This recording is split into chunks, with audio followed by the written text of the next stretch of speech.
Back here on CBS Sports HQ, we got a handful of ranked on ranked college hoops games tonight. It's a big one for UConn. They lost three of their last four, including a 3-game skid at Maui.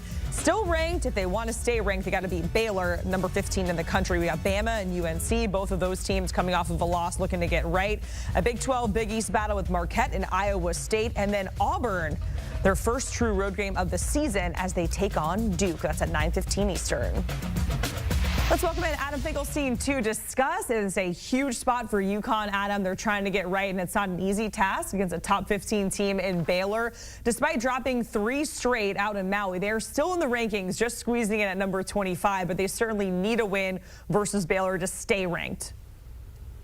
Yeah, they really do, and I tell you what, they're going to have to get it without Alex Karaban, the lone returning starter from last year's team, considered not only their best player, but the leader of the squad. He's out after suffering a head injury in Maui, so really tough circumstances tonight for the Huskies, but this is really their first significant home game in front of a nationally ranked opponent, and it's in Gamble Pavilion. I'm actually going to be in stores this evening. I expect it's going to be an absolutely intense atmosphere, to say the least, because there's a lot at stake, and I think the Husky fans know that. Dan Hurley, after his last game, asking the fan base for support, talking about, all the good times they've had in the last 2 years and saying, hey, this is just going to be a little bit more of a process. And tonight in particular, they are going to rely on the youngsters. Players like Solo Ball, Jalen Stewart, Jaden Ross in that sophomore class are all going to need to step up with Karaban out of the lineup, and then Liam McNeely as well, because the players who have the experience, players like Hassan Diarra, Samson Johnson, they're not really the stat stuffers. I think they've got to hold their own at the point guard and center positions respectively, but it's in the middle of the lineup with these multi-dimensional wings. Although they are young, that is where the power of this UConn team could lie. If those youngsters can grow up tonight, it could be a significant win for Dan Hurley and the Huskies. Adam, enjoy that game. I know the atmosphere there is going to be absolutely wild. It's also going to be wild at this next matchup. We have Auburn and Duke. Auburn, it's their first true road test in this hostile environment. And of course, we get to see Cooper Flagg as well in this spot against Auburn. But what are your expectations here as Auburn hits the road and they're trying to stay perfect on the season? Well, this is college basketball's best offense versus college basketball's best defense about a month into the season, and that is by the numbers. Auburn has been the best offensive team in the country, not only winning Maui, but also winning on the road at Houston to start the year. They're a team that's done it really without great point guard play. They've done it by committee. They've got a terrific big man in the middle in Joni Broom, who's some people say he's the best player in college basketball. Certainly just put up incredible numbers. He's flirting with 20 and 10 every time he takes the floor, but he's also getting 3 assists and 3 blocks per night. They've had a really solid supporting cast that's emerged.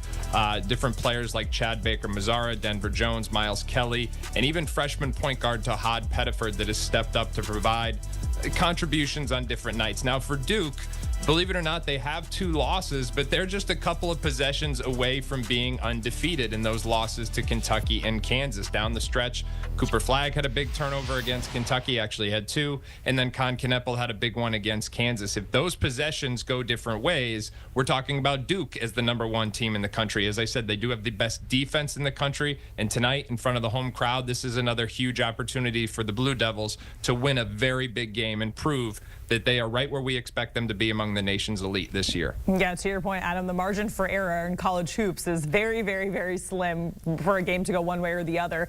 Next up, we have Bama and UNC. Both of these teams coming off of a loss in their respective holiday tournaments. UNC, we know they're pretty darn good at home over the last 2 seasons. So what are your expectations and what are you going to be watching for in this matchup? I'm going to be watching for UNC's defensive intensity. If you go back to Maui, Seth Trimble kind of called out his teammates and said, this was back in the semifinals, he said, if we don't make a better attempt to defend, the outcome is going to be the same every single night.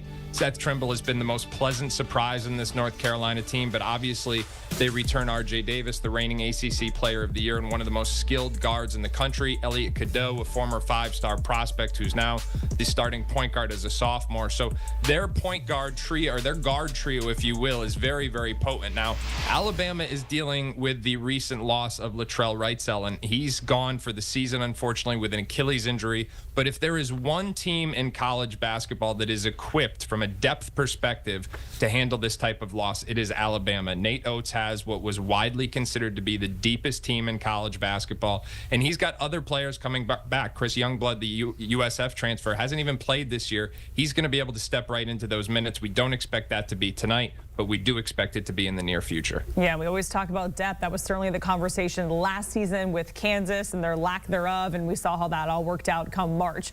We talked about Auburn getting their first true road test against Duke and Marquette. They're in a similar situation, Adam.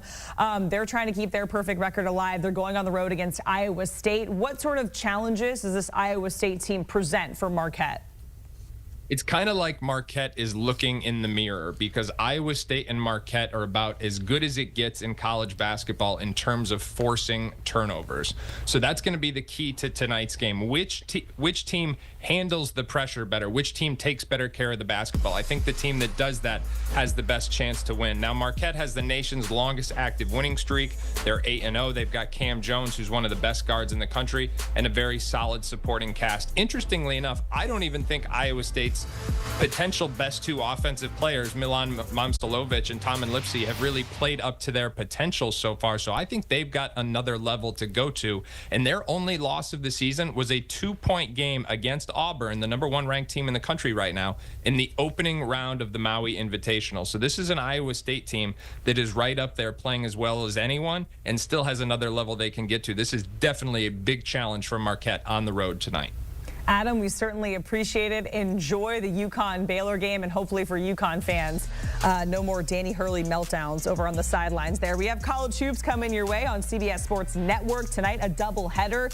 Kicking off at 6:30 Eastern Time, FAU at FIU, and then NJIT at Seton Hall. That's at 8:30. It's all going down tonight at CBS Sportsnet.